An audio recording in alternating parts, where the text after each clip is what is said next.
Hey, what's up, everybody? Welcome to Speaking of Schmoedown, a sports talk show devoted to the movie trivia Schmoedown, an elite movie trivia league. It's fun as hell. This is a good week for matches, although there is something in I'm going to be like, I'm just going to say it, and then I'll say it when the time comes. But we've got Nancy should be here shortly. Frenchie's having some internet issues. I had a last minute thing come up this morning. All kinds of stuff. Paige was called in to her work, so she can't be here. But guys, I'm in a really good mood, so I honestly don't care. I don't care at all because it was a great week for Schmoedown overall. And the Houston Astros are going to the World Series. Boo! No, don't cheat this time, guys, please. And I swear, if the Dodgers go too, then Suge Knight and I'm going to see if he wants to do a watch along. And here we go, Nancy, you're on screen. Hey, sorry. Oh shit. Question. Yes. Can I try something really quick? I'm still figuring out my headphones and all this crap. I'm so sorry. Yes, and we're live right now. So yeah. Are we? Yes, we're live. Cool. Awesome. Hold on. She'll be back. Perfect. Yeah, and I've got to run out the door here shortly. So probably the last 30 minutes or so, the rest of the guys are going to take over for me. There will be no hot matches today. But yes, Suge and I'm going to talk to Suge about doing a watch along to one of the games if Astros and Dodgers go to the series, because I was raised for the first part of my life in North Houston. And I went to many Astros games, went to Astrodome many, many times. Nolan Ryan, still my all-time favorite pitcher. So, yeah, man, that would be fun. But because we don't have Frenchie just yet, there are no hot matches today. And Nancy, you can just wave your arms whenever you're ready. No rush. But we had Laura Kelly versus Gold Leader. And speaking of that, here about 6 o'clock p.m. Eastern time, here on the Jcast Network, I'm going to be dropping a video. I ran an idea by Thomas Harper, and we tried something out, and I'm going to let you guys take a look at it. We want to see what you guys think. So 6 p.m. today on this channel. But Laura Kelly and Gold Leader, I honestly, there was no doubt in my mind that Laura Kelly was going to go into this, and she was just going to clean house. Yeah, I thought so too, but I wouldn't have been. I said this like weeks ago when we did my brackets. I wouldn't have been surprised if Gold Leader took this match, because he has proven time and time again that he is capable of staying in this league, in the Star Wars division specifically. So even though I had Laura Kelly winning this, I'm not surprised that Gold Leader won. I'm actually was kind of the opposite of you guys on this. As much as I love Laura Kelly, I think she's one of the best Star Wars players in that division.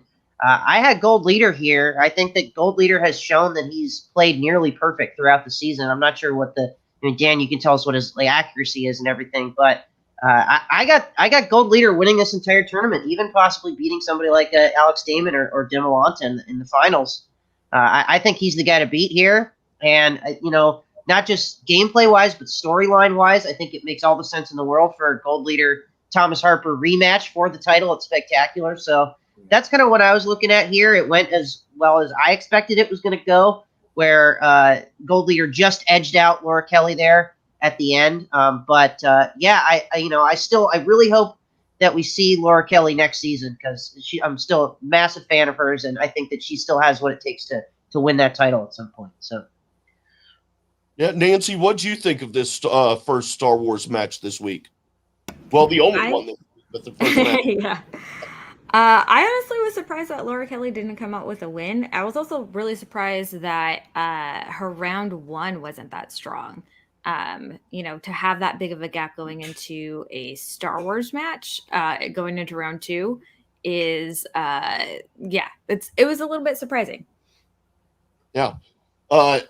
Like I said, I had no doubts in my mind. I know Gold Leader's good, but I mean, Laura Kelly's just, and okay, Gold Leader, I'm calling you out, dude. That whole like how you put her lights out or you cut her lights out, dude. No, just no.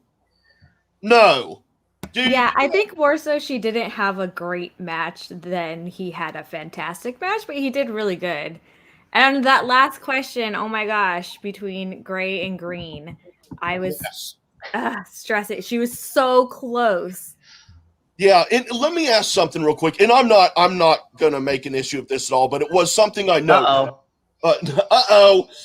It was just something I've noticed is perhaps in the future a better way to approach that would be to ask the person to write down what they're saying, because when no matter who the judge is, I'm not calling out names, I'm not going there, guys, but for real though, when you give them options, you're kind of getting in tricky water, because if it were a lesser quality person, they could have heard the judge ask green or gray, were you saying, and they could click and be like, I said gray, but it's really green, and go green. You know what I mean? So you just got to be careful with that. In the moment, you don't think about it, but maybe in the future, if you do think about it, just ask them to write it down, just so you're not giving any ideas into their head. But because for a second, I thought she said green the first time. I was like, yes, but well, there is a reason why I knew what the answer was ahead of time, but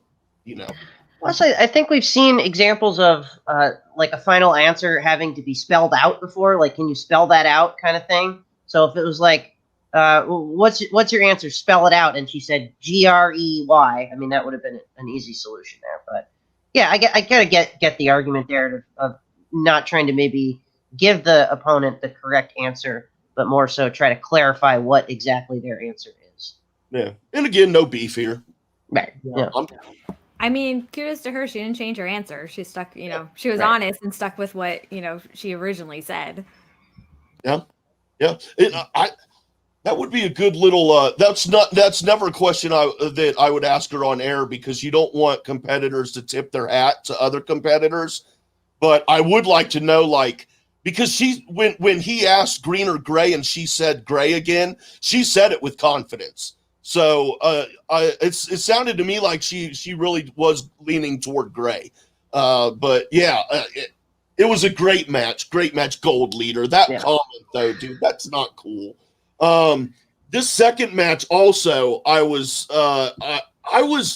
really was, well, I don't know. Okay. I was rooting for the Untouchables. I can't say that I went in with no doubt that they would win. I didn't really know. Danger Zone, obviously, you don't ever count them out. But this was a very, very good match. Stellar first outing for the Untouchables. Man, they better be back as a team next year somewhere. Yeah, I agree. I want to see both them and Chaos Theory back next year. Yep. Yeah, my only thing is that I think Drew McWeeny just needs to get a little bit better, because he missed 3 questions, the most questions out of all of them in round 1. So he needs to get a little bit better in round 1, because that's what really hurt them in the long run. Because if they would have gotten just a couple extra points, obviously that 5-pointer they weren't going to get, but it wouldn't have been as that necessary for them to get it. They could have had a Danger Zone go to the 3 or the 5, and then that may have gotten a better outcome. Yeah. Yeah, well, he missed some questions I was surprised he missed. There was one in particular, I don't remember what it was, but even I got the question. I was like, oh no, how did you miss this one? So yeah, not the best round 1 for them. And then also in round 2, I thought it was hilarious, the whole forgetting to not say final answer almost every single question. Clearly it showed that they're not used to playing as a team quite yet. So, but I'm looking forward to them coming back, hopefully, and kind of smoothing out all those things in round 2. Yeah, I think to quickly piggyback off of that, I definitely want to see this team again next season, sort of as you guys were saying as well. And yeah, I think they just need to both get some more matches under their belt and sort of figure it out a little bit as a team, like where they stand. And because I think they both show a lot of potential. And Drew McWeeny, arguably one of the best teams players that we've had in the Schmoedown, but maybe just had a bit of a rough season this year.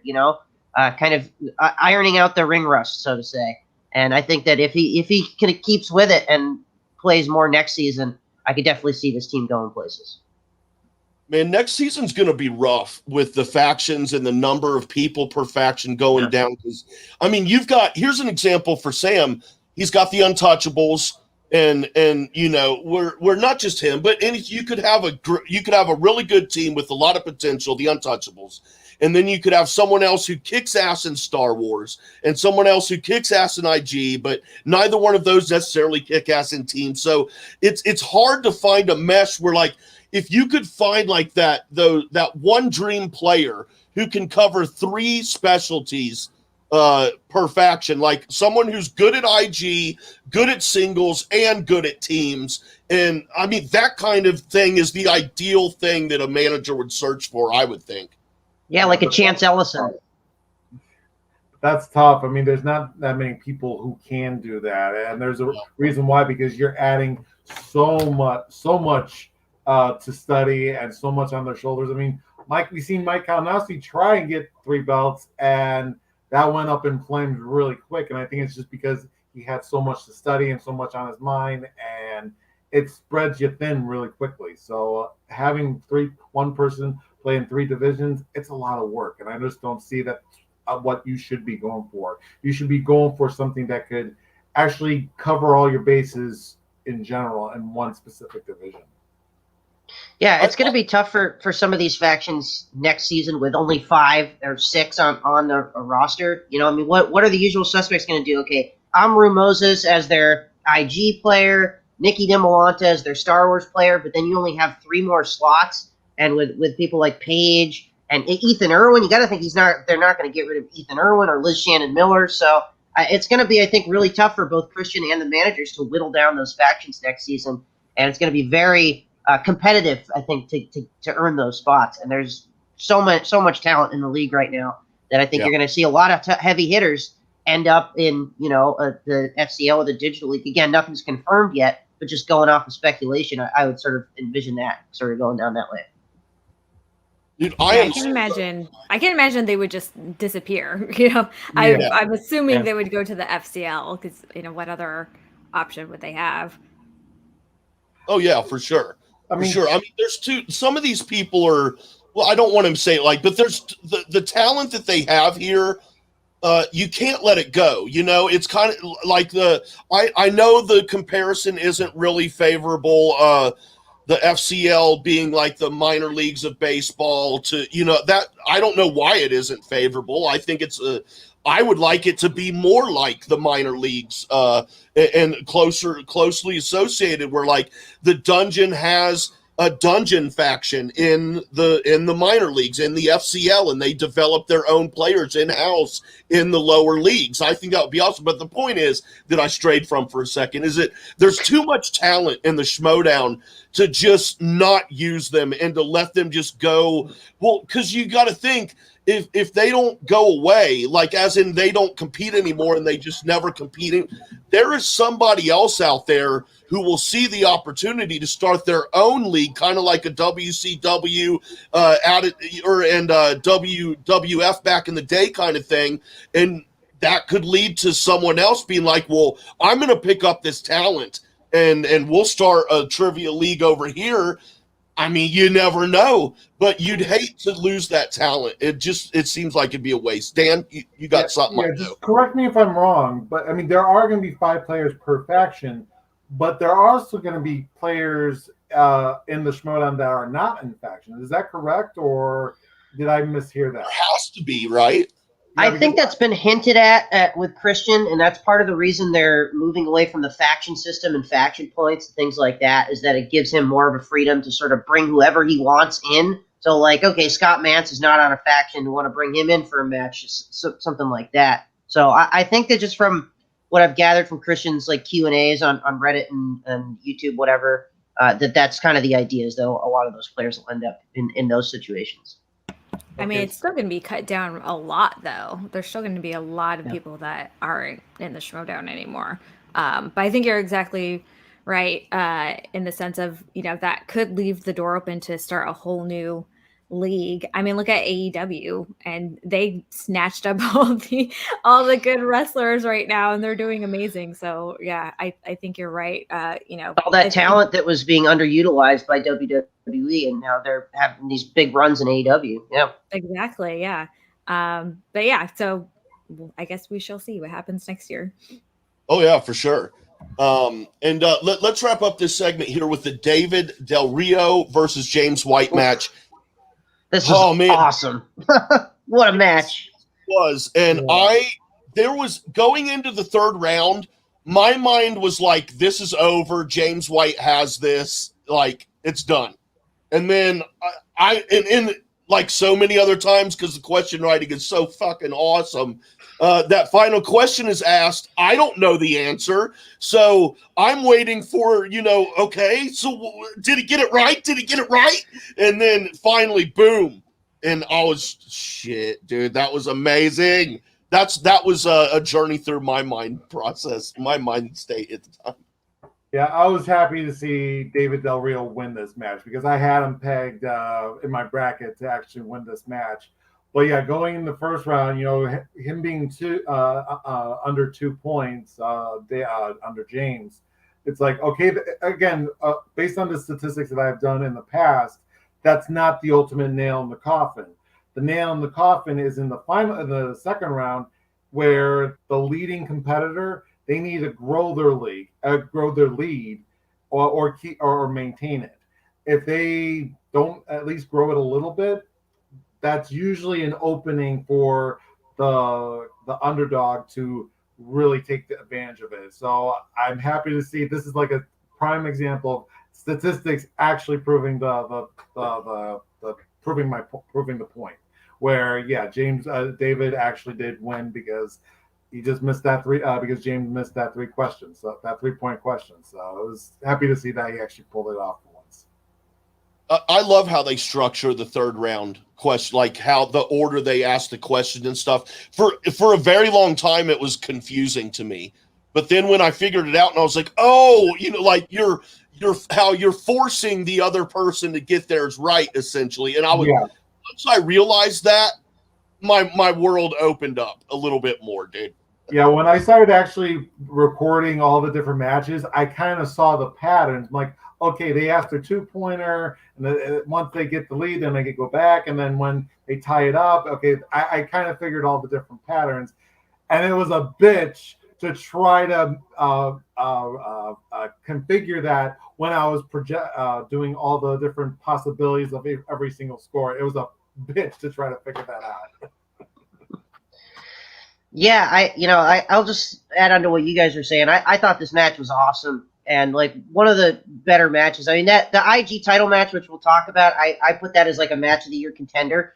But like this Del Rio versus James White match, I mean, it had me on the edge of my seat. And what a fucking pull by both of these guys hitting their 5s, because those were not easy questions. And that 4 rooms, I mean, what an incredible pull by Del Rio there, and just an amazing finish to this match. It was one of those like, and your winner, and then it's like everybody's waiting. Oh, it's like, who's it going to be? Who are they going to say? And then it's David Del Rio. So I mean, this was what an exciting match, and mad props to both of these guys for doing what they did here. And James White, like, I want to see more of this guy next year because he's, he hasn't played poorly this season at all. He just, I don't think has had as many opportunities as some, and I think that this singles tournament was a real good showcase for him, and I think he's proven that he belongs in this league. And as the message of this match, I think was just like, oh, it's not about how many questions you missed; it was just the questions that you did miss, and missing that 3-pointer was the determining factor here. So, yeah, I love this match and love the finish and everything as well. But what about you, Nancy? Any thoughts on this? Yeah, I actually really love Del Rio's reaction when he found out that he won. Because he's kind of a calmer person to see him be like, punching his board and so excited. I really like that. So it makes me excited to see him going into his next match. I will say, though, he definitely has to clean up his gameplay a little bit. That round 1 was not his strongest. And then round 2, I don't know if giving him Reese Witherspoon was because I was thinking it was a strength of his, but clearly after the question he didn't pick up, I'm thinking he thought it was just that big of a weakness, which it didn't really seem like it was that big of a weakness for him. So it kind of bit him in the butt a little bit, I feel like. But yeah, I'm excited. It was a good match going back and forth. It's very entertaining, I will say. Yeah. You know who else was bit in the butt? Forrest Gump. And He got shot. on that, He was Specifically the shot. buttocks. He was shot in the buttocks. you know, but he thought something jumped up and bit him on the butt. Oh, yeah. Me. Something bit my butt. Me. But now, everybody, it is time for I'm going to talk dirty to you for a second.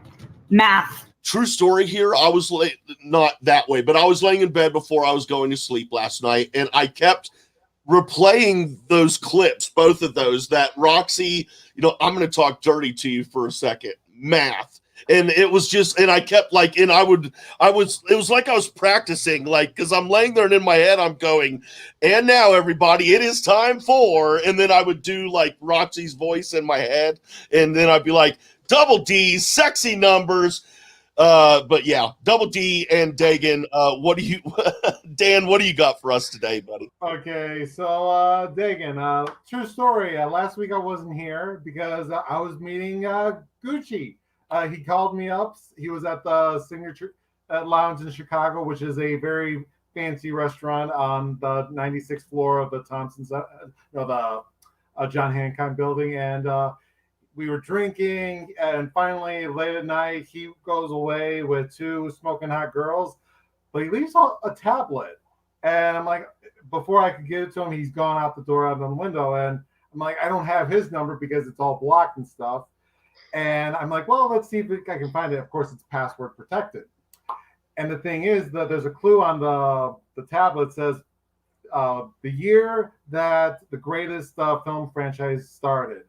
Now, thinking Gucci, it has to be Rocky. So I put in 1976. Right. I opened it, and guess what was inside? The dossier? The dossier. You're absolutely correct. Oh! The Finstock dossier uncovered. So 30%, 70% of it is just questions, different categories with different divisions. But we're going to talk about the 30% because that's where all the different competitors and their stats and how they arrange their teams and stuff and how they were able to do it. They have that with every single competitor. We're going to focus on the champions for this week. So first up, we got Marisol McKee. The only thing I have here is that she has 8 matches so far. But as the singles champion, do you think that her averages are going to be very good, or what do you expect from her averages and her accuracy based on the questions and the rounds? Yeah, I would expect them to both be very high, especially this season as compared to last season. We didn't really have a lot to go on, so I would say yes, especially this season, at very high average in all the rounds. Okay, so let's take a look.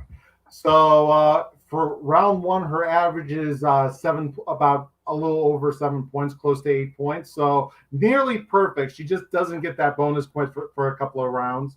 Her average in round 2 is 6.25 points. So that's pretty favorable out of 8 points. Now, this is what's known as a vertex graph, where it shows your strengths and your weaknesses. The rule of thumb is the closer you are to the center, that's your biggest weakness. The further you away from the center, that's your biggest strength. So her biggest strengths are James Stewart, dance movies, Kevin Hart. Middle Earth could be a little bit better. 2000s movies, Reese Witherspoon, that's probably her biggest weaknesses. So if you're looking for a partner, you're looking for someone who can actually balance her out and actually boost those scores. Right. Her betting round accuracy is 100% the times that she has had a betting round. Her speed accuracy is about 30% out of the questions that were asked. Subtract the questions that she got wrong. Divided by the total amount of questions that were asked, she got 30% of those. So that's not too favorable, but out of 5 questions, that's actually pretty good. Yeah, Her especially who three-point- she was up against, both Chance and Ethan Irwin in that speed round. I mean, that's a tough matchup there. Yeah. So with her 2-pointer and her 3-pointer accuracy, she's been 100% of the time accurate. And her 5-pointer, it's been about 67% accurate out of the times that she needed to go to it. Now, her final average score is about 21 points with a standard deviation of 3.5 points. So that's really good for That's a good. 2-year competitor. Yeah. So now we're going to go to the teams champion in Shazam. So what do you expect out of that? Do you expect really? Yeah, I think probably better numbers than even Marisol here, considering that they've played seemingly near perfect throughout the last couple seasons. Yeah, you're going to see. Yeah, watch these numbers. So out of the 13 matches that they have had, yeah, they average almost 16 points. They just missed like maybe one question in round 1, and they got the Holy shit. Round 2, they average 10 points, and obviously this Vertex, it's almost a complete circle. I mean, obviously Robin Williams and Oscars and David Fincher is higher up, but it's almost a complete circle. So that's how dominating they are. With betting round, near perfect. Yeah, near perfection. Yeah. With betting around, they've been 80%, 83% favorable where they got it correctly, and about 17% of the time it didn't go their way. They didn't get it right. Speed accuracy is 69% of the time they've been that accurate, and their 2-pointer accuracy is 70%. 3-pointer is 80% accuracy, and their 5-pointer accuracy is 50%. And I remember Christian talking about how Shazam is not there yet, being the greatest team ever because of their statistics.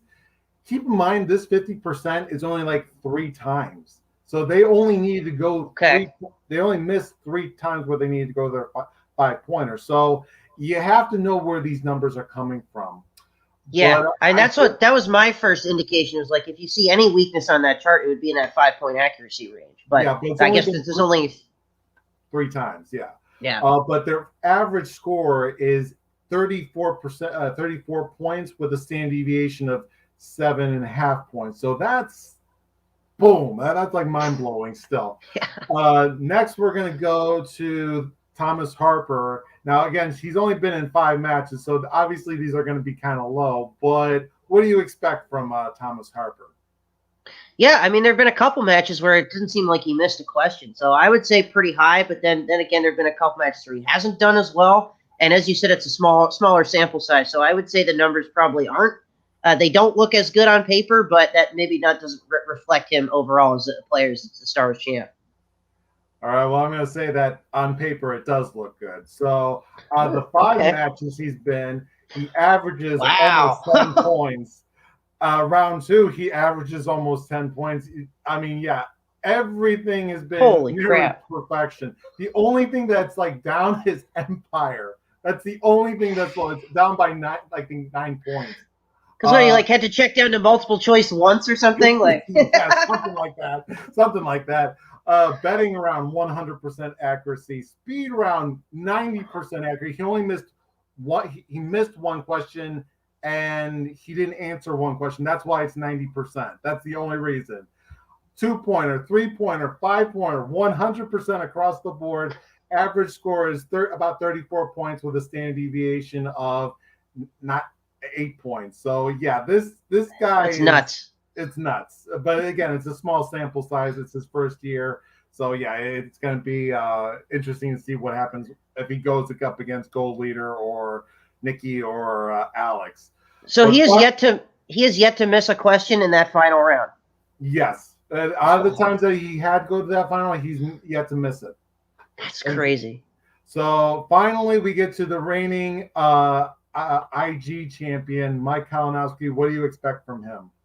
Also very good numbers. I mean, this guy's also played near perfect this season, and I'm not sure. Have you factored in the match that aired last night as well into this? That was actually recorded weeks ago, and the FinStock had that on there. Okay, yeah. So I figured that there were a few misses in that first round, So maybe that brings the first round numbers down a little bit, but everything else I expect to be pretty high. All right, well, let's take a look. So out of the 18 matches that Mike has been in, he averages about 8 points. So we're pretty good. Good, yeah. Average for round 2 is about 8 points again. So it's still, again, out of 10 points. So obviously it's almost a near complete circle on this half with Batman, comic book movies, Who Said It, DC films, DC movies.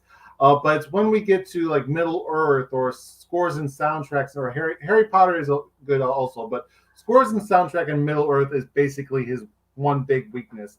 And obviously we have very few categories here, and obviously we don't have as many categories as there are in the IG division now. So obviously we have yet to see what that will do. But betting round, 100% of the time he's gotten it. He's gotten one speed accuracy, 62%. So basically, he's gotten 3 questions out of the 5 questions that have been asked. 2-pointer, he's got accuracy is 86%. 3-pointer accuracy is 100%, and 5-pointer accuracy is 50%. So yeah, he struggles on that 5-pointer, and I think the 2-pointer could be better because that's kind of like 2-pointers are usually easier. So I would like to see that as 100% going forward. Yeah, he missed the 2-pointer in the match that aired last night, I think. Right. Yeah, I just watched it. So yeah, he did. But, that may have affected that number a little bit. Not as much, because obviously 18 is a big number, and it only skews maybe. I think it went down I think it went higher. Actually, to be honest with you. Really? Okay. I did it this morning. I forgot what happened, but he averages somewhere around 25 points with a standard deviation of 4 points. So he can go anywhere between 21 and maybe 28 points. Somewhere around there. So that's where his range is. So if you're going against Mike at this day and age, you need to be better than that. You need to score at least 29 or higher. So that's how you would have to beat him.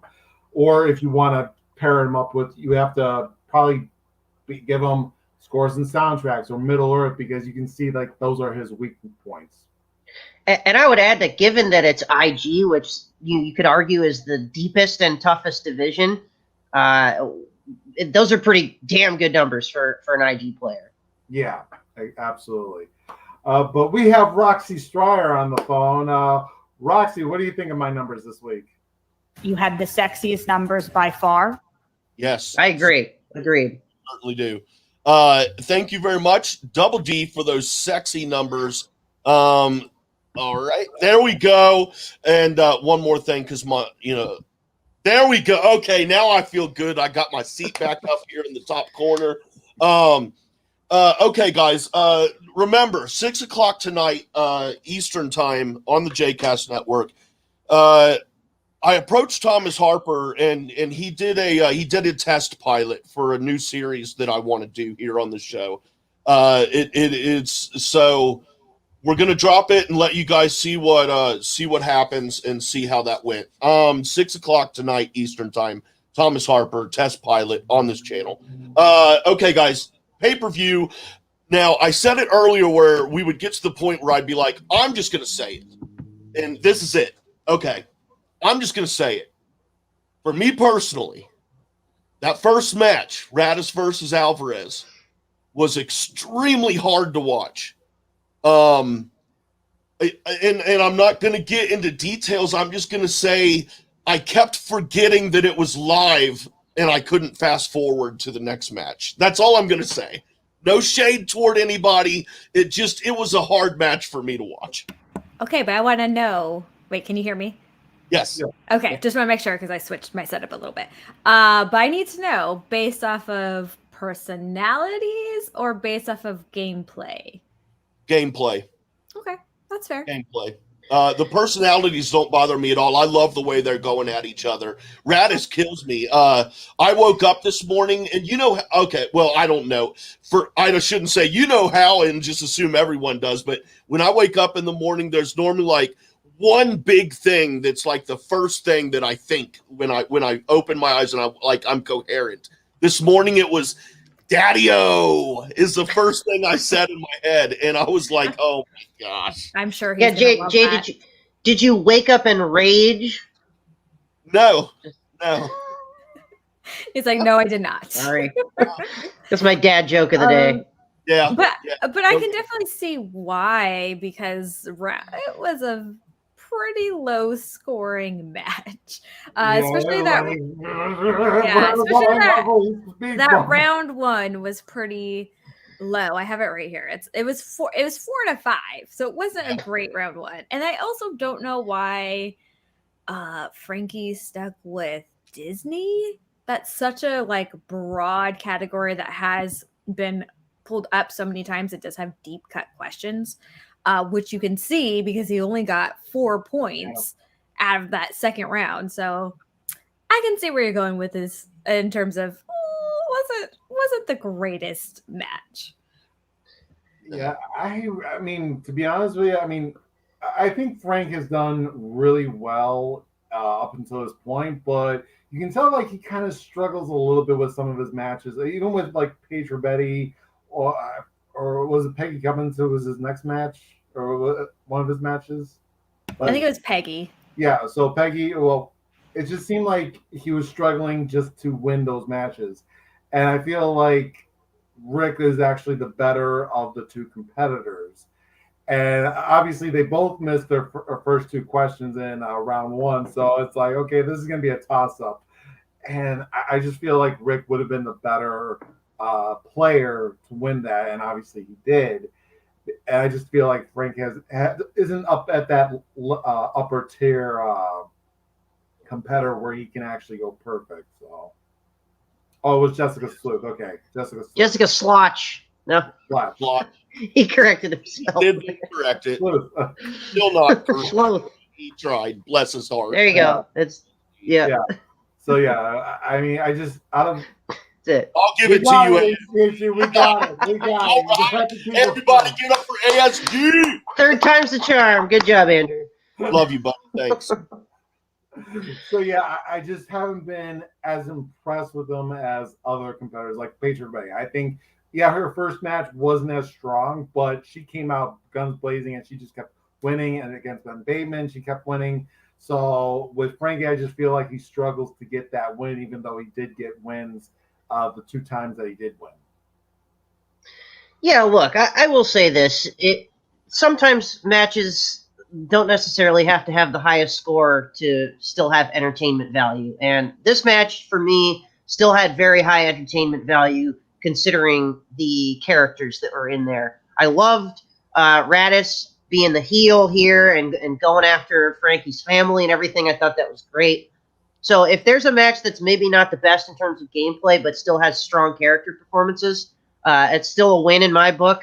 There have definitely been matches that I would say were not as good, and this one maybe falls in that category. But like, I would also compare it to the KO in New York between Griffin Newman and Josh Horowitz. That was rough to watch Horowitz in that performance, but it was still a very entertaining KO because you had Griffin Newman and such strong character work as well between those 2 guys. So that's sort of what I'll say about this match. There are other matches that I'll point to. Like, I hate to name like a worst match of the year kind of thing, but there's a couple other ones that I could put. I'm not going to name on air that I would put above this one in terms of like what I consider the worst match of the year. But I think again, it's all about the characters and the character work, and if you have that, then I'm all about it. So.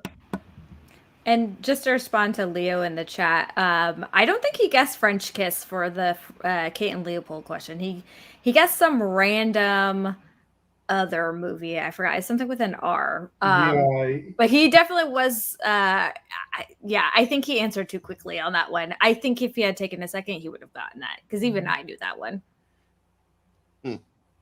Yeah, I don't know most of these questions because Restoration. Sorry, he guessed Restoration, which is a very niche film. So I've never seen Restoration or the French Kiss, so I don't know. Who's in French Kiss? Is Gary Oldman in that? No, he's not in that. French Kiss. No. No, I love Gary Oldman. He's my all-time favorite working actor. Kevin Kline. Oh, all and right. Jean Renault. All right, it's very like French heavy cast. Yeah, dude, Kevin Kline, Gary Oldman, anyone can make that mistake. But dude, the title match though, the Kalinowski versus Moses. Whew, Holy shit, dude! what a match! Oh my gosh, dude, Moses when he's up there and he's just in the zone, dude. I mean, dude, there was a certain point I looked at him and in the focus on his face and in his eyes, I was like, dude, this is a dude I ain't never gonna fuck with in my life. Like when he's focused on something, don't want to get in his way. He almost had that match, man. Oh my gosh. And he has that like scary, like chill, intimidating thing where he's just like, he's not loud, he's not angry, he's just like very chill and scary. But yeah, oh my gosh, I thought Mike lost this once he missed that 2. Yeah. Because missing a 2 in an IG match so hard. He was already down point. Oh my gosh, I thought Mike was gonna lose this. And Amaru played so well. Sometimes it just comes down to those round 3 questions that can be pretty difficult. So yeah. Yeah, I thought Mike was going to lose that in the speed round when he knew the answers, but Amaru just got it before he did. Correct me if I'm wrong. Did Mike get any points in the speed round? Well, he got 1 correct, but he missed 1. Okay. So it balanced it out. Okay, so ultimately he got no points. Yeah, ultimately. But yeah, when Amaru just kept beating him at the buzzer, I'm like, well, this is not going in Mike's favor. And obviously he missed the 2-pointer. I'm like, okay. I was like with you, Nancy. It's like Mike isn't going to win this. Of course, I cheated and I actually fast forward a little bit, see what would happen. So I cheated a wee bit. But, I was there. It was intense. Yeah, it was intense. I also do want to say I love when Kalinowski's second question of round 5, when before he answers and he just like, I'm gonna make you fight for it, kid. And I was like, yeah, that was the 5-pointer. Was it the 5-pointer? That was the 5-pointer. Okay, and that comment just I love. That's one of the reasons I love Kalinowski's character work. But I loved that comment when he threw it in there.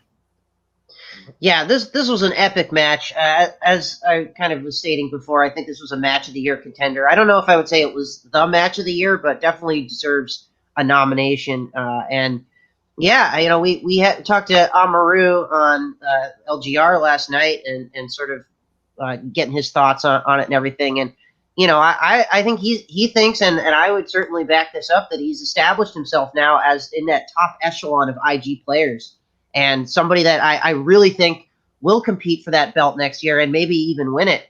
And has worked himself, I think, into that conversation of like, how we start the season, there's usually like a little mini gauntlet almost, so to say, where like somebody plays somebody and then somebody plays somebody else, and the 2 winners in a number 1 contender match, the winner plays for the title. So I think that's what we're looking at next season as like maybe Amaru going up against like Mara or somebody to play a number 1 contender match for the title. Because, I mean, this guy is really, really good. And I agree with you guys. I think I thought he was going to win this match here towards the end and just, caught a tough 3 and a tough 5. I was really, really hoping that he would hit that 5 to or hit the 3 to bounce it back and then at least get sudden death. Because I think sudden death between these two would have just been so insane. But but I really like the way that both of these guys played, and I think that if we hadn't already determined that Mike Kalinowski is the greatest IG player of all time, this certainly cemented his legacy as now a 3-time champion and 2 title defenses.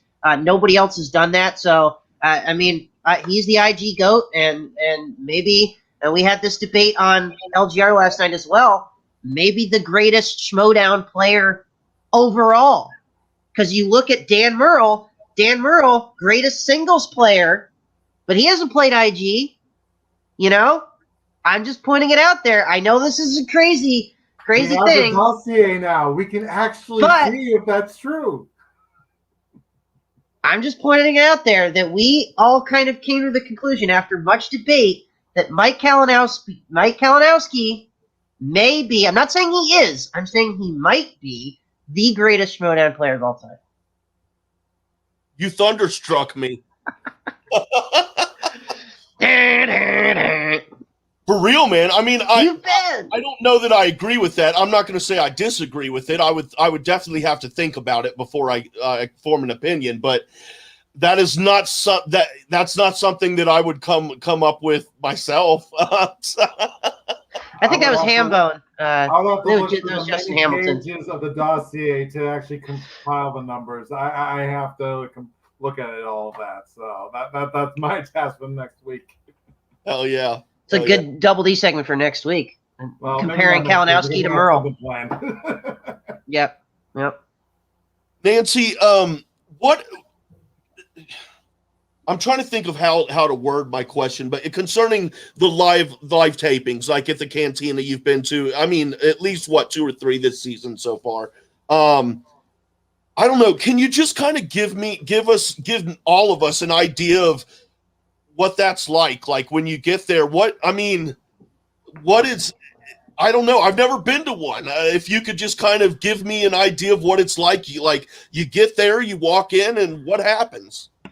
Yeah, so I fortunately got to sit with the competitors because of my brother, and there was enough space for everyone. So when you walk in, you can sit in the general admission area, and essentially it's weird because you're facing the competitors sideways, and what they do beforehand is they kind of hype everyone up, which I love. So Christian will kind of give an update on matches. He'll remind everyone who's playing, and then he kind of gives the crowd instruction as well. So like, hey, remember, Rager, he's, we want to boo him or whatever it may be. So then they get started with the matches, go through. And what I really like going to the live matches is you get to see all the setup as well. So you get to see Marzonia coming out with the wheel, how all of that works. And I will say, as someone who obviously loves movie trivia, it is so hard not to say answers as they're asking the questions, because I'm so used to being at home, be like, oh, it's this, or trying to like tell someone what the answer is. So I constantly have to remind myself, like, don't say the answers out loud, don't even whisper them, they will kick you out of here.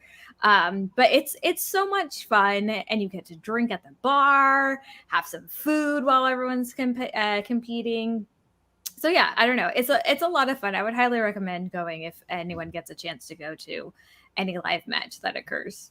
Yeah. And it's like an actual production, as in there's a lunch break and stuff like that too, isn't there?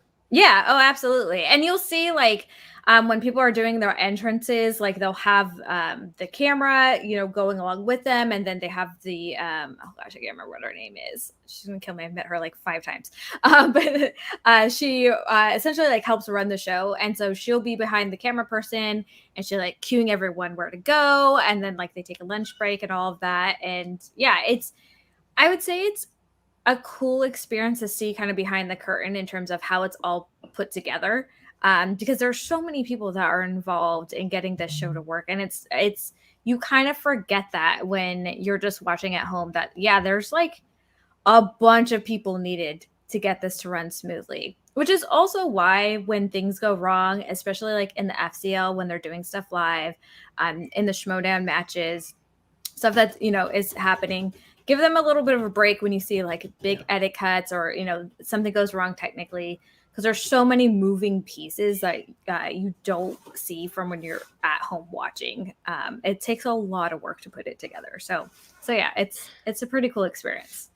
Yeah, and especially we had a couple audio hiccups and the New York live event, I know, for people that were watching on the stream, but you also have to factor in that they haven't been, they went like a year and a half without doing any live events. So it takes a little bit sort of getting back into the groove here. But sort of from what you were saying, Nancy, it almost seems like the Scum and Villainy Cantina are more like TV tapings as opposed to like New York, which is like a live event. Mm-hmm. Am I sort of correct to make that comparison? Yeah, and I mean, remember when I think it was it Chance maybe when he was doing his post interview, He dropped an F-bomb, I think, or said shit or something. I don't know. And it's like, oh, he's like, I'm sorry. And so then they had to do it again and like have him pick up from where he left off. So that part of it's kind of cool too, is you kind of see exactly like you said, Diggin. It's more like a TV production in that way. Courtney is her name. Sorry. Courtney was who I was trying to think of.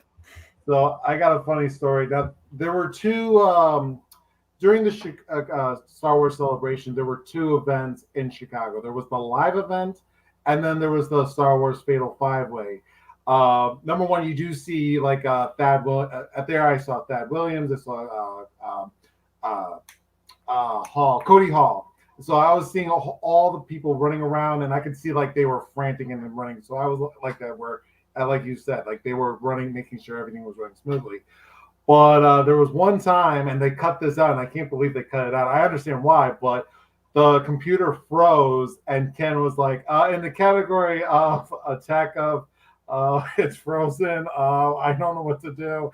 And Joseph Scrimshaw was like, is this the title of the movie? And it was just so hilarious. I mean, I personally know that from my memory, but I would love to see that in the actual match. Unfortunately, it did get cut for time-wise, but it's like, oh, why'd you cut that? That was so funny. Is this also why I love when they do the bloopers at the end of the year to see like all those things behind the scenes? I was just about to say that's going to be awesome. Okay, guys, we're going to move on to Frenchie's Corner here. This is our final segment for today. Like I said, got a short show today. It is going to be Dagan and I this time. So, so today's Frenchie's Corner question is based off of a Q&A that Christian did a couple weeks ago, in which he stated that he thinks Marisol is Schmoedown's biggest star since Roka. Now, we'll go ahead and start with you. You are the guests first. What's your take on this? Well, first off, I'm sure Frenchie is foaming at the mouth right now that the guy taking his spot this week has a Rangers cap on. But how about those Montreal Canadiens this season, Frenchie? Yeah, not working out so well so far. Anyway, yeah, I had to talk shit about hockey here just to fill that void. But yeah, in terms of Marisol McKee, I would make the argument that she is, in fact, the biggest Schmoedown star that we've seen in a very long time. I know Christian has sort of made the argument since Roka, and we'll get into more of the specifics of your argument, Jay. I know you have a someone else that you might reference in terms of like biggest star since, but I'm basing this off of what I've seen this season, what I witnessed in New York, because I was in the crowd for New York, and Marisol McKee, the ovation that she got, not only when she came out, when she won the title, throughout the match, unbelievable. It was so fucking loud in that building for Marisol McKee. And to use kind of wrestling terms here, she is one of the most over stars that the Schmoedown has. Maybe the most over star that the Schmoedown has right now. Incredible character. She's gotten so much, like, what an improvement over her promos. Like, that whole thing, I don't know if I'm breaking kayfabe here, but behind the scenes, I think it's been talked about in other shows, but and from Christian himself. But when she cut that promo in New York, that was not in the plans originally. They weren't going to do any of that kind of stuff. And she actually went up to Christian beforehand and said, "I want the mic. I want to cut a promo here." And so, just the way that she has been able to transform herself into such a massive star, she is the face of the Schmoedown right now. I don't care what anybody says. Okay, dude. She's the face. If this were hot matches, you'd have been out a long fucking time ago. You started talking, and I died twice, and it was reincarnated. Okay, dude. The wording of this is what's key here, as you alluded to earlier. Is Marisol Schmoedown's biggest star since Roka? No, because Cushing was a bigger star after Roka. So Roka was the biggest star at one point in the time. I would say he's the first big star in Schmoedown ever. Then Rachel came after him. So, I mean, the question is worded wrong, but we're going to take it the way it was presented in the Q&A. And no, she's not. And it's just simply because she's not quite yet become to the level of Rachel Cushing. I mean, yes, Marisol's won the title now, but I mean, we got Rachel Cushing. She's former Innergeekdom and two-time team champion. She's the first female and second player overall to hold 2 belts at the same time. I mean, no. So no. I mean, according to the question, the way it's posed, no. She definitely, Marisol, that is, she definitely very soon could be. Yes. Yes. But as of right now, I would say no, because Cushing was a bigger star in between Roca and now Marisol. So that's my argument.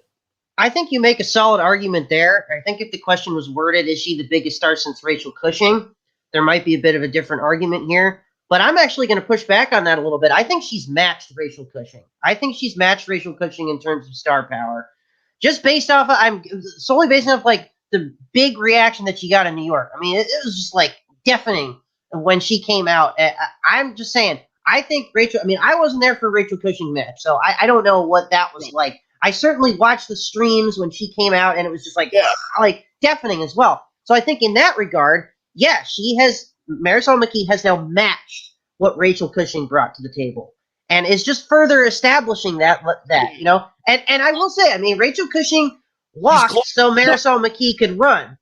She's got to defend a couple more times. She's got it. She needs to put in some more work on the competitive side until she gets, like, I agree with you on the way she's received and the character and the praise that she gets, and like as far as the star power, I agree with you on that. But I can't take one over the other, man. You got to combine both, and she's not yet earned that right as far as the gameplay.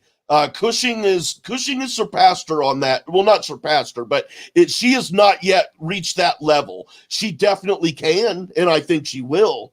But as of yet, no. But let's see what the crew has to think. I will quickly ask you, because if she defends that title against whoever it is at Spectacular, will she have then earned that spot in your mind?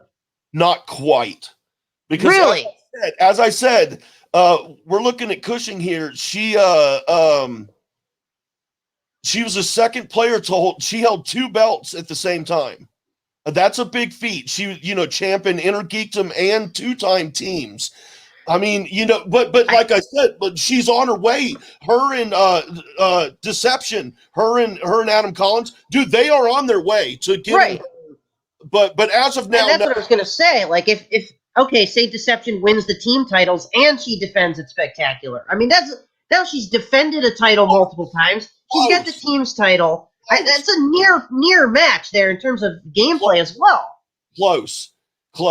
But I'm also, like, Shire Wolves is also my all-time favorite team too, so I'm a little biased. But let's see what Nancy and Dan have to say about it. Dan, why don't you go ahead and you guys share your thoughts? Okay, so to kind of go off what Jay was going, so Shire Wolves defended it twice against Who's the Boss and Critically Acclaimed. They lost it to the Odd Couple, and they reclaimed it back, lost it to Corruption in teams. Rachel never won the belt, but never defended it. But the real question is, what ultimately defines a star in the Schmoedown? That's my question. And the thing that comes to my mind with Rachel Cushing, and I do agree that I don't think it's John Roca. I think Rachel Cushing is the prime example here. Mm. The image that comes to my mind is that free-for-all where she has those 2 belts and everyone was just applauding and she's walking down the aisle. I mean, that's my idea of a star power. I think Marisol McKee is there, and I think I agree with Dagan, is that she's there right now because based on the energy of the crowd and based on what Dagan just said, I think she is there with Rachel Cushing as the ultimate star. She hasn't defended the singles belt as many times as Rachel has, or as many times as Rachel defended the team's belt. But I think that in terms of star power, it's about the people's reaction to the person that we're talking about, and I think Marisol McKee is there. Yeah, I think it's a combo of both. I am kind of on the fence. I don't know if she's quite there yet, but I also think it's almost unfair to compare the two because if you think about it, Rachel Cushing was in a different league in a sense. Marisol has been in a full digital league essentially. She's finally played 2 live matches, but in terms of, you know, back when we weren't doing everything digitally, they had time to like cut promos together or like work on storylines more or get that more hype to you. Whereas Marisol hasn't had that chance to do that yet. And to me, that's probably why it feels like she's not quite there yet. It's because she hasn't had really those opportunities to do a bunch of live matches and get, you know, interact with the crowd a lot and do all of that stuff. So I think for me, that's why it feels like Marisol isn't quite there yet. And maybe we'll see once we go back. I mean, hopefully go back to more in studio matches and live matches and all that stuff. But I mean, game wise, I think she's, you know, proven herself. And I'm right there with Dagan. You know, if she goes and defends that belt and wins, then I think game wise, she's right there with everyone else. And I'll say that, you know, I would say that Rachel, because I'm not saying that she had an easier time, but I think the Schmoedown now has a tougher time with question wise. So even though that she hasn't had the interaction with fans as much as Rachel, I think the questions are much more difficult now than when Rachel was a part of the league. So I think that adds to it a little bit more. Man, I'll tell you what. This segment, it's clear that this segment is not to be taken seriously. You know what I mean? Like, especially with a lot of the topics. But I love topics like today's because Marisol and Rachel are both so amazingly great. And Roka, too. We strayed a little bit off the Roka. Not to take away from Roka. It's just that's my argument took us away from Roka. But when debating like we have here between Marisol and Rachel, you know, they're just so fucking awesome, both of them. It was nice to see her at the live event, and it's cool. And everybody brought up great points. You know, I don't necessarily believe in what I fight for on this segment. 99% of the time, I do not agree with what I'm arguing in favor of on Frenchie's Corner. A lot of times Frenchie and I will sit there, we're like, how about this one? And we both agree, and then one of us has to take the opposite side. And so that's how it works out most of the time. But I loved today's. It was a really good conversation. A lot of good points. Even though it isn't a serious segment, it was a serious and very nice conversation. Very nice. I enjoyed it. Okay, guys, that's it for today. Remember, did a little test pilot with Thomas Harper. That'll be dropping here on this channel in about 2.5 hours at 6 p.m. Eastern time. Check that out, and we'll see how it goes. But yeah, thank you, Double D. Thank you, Dagan. Thank you, Nancy. Frenchie, get your internet working, buddy. We need you back next week. Missed you here. But everyone, thank you very much for joining us today. And until next week, have a great and safe week.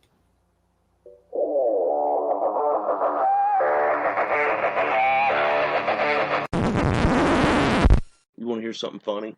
The mic wasn't on that whole time. No way. Yeah, for real. Oh, wow. So smooth.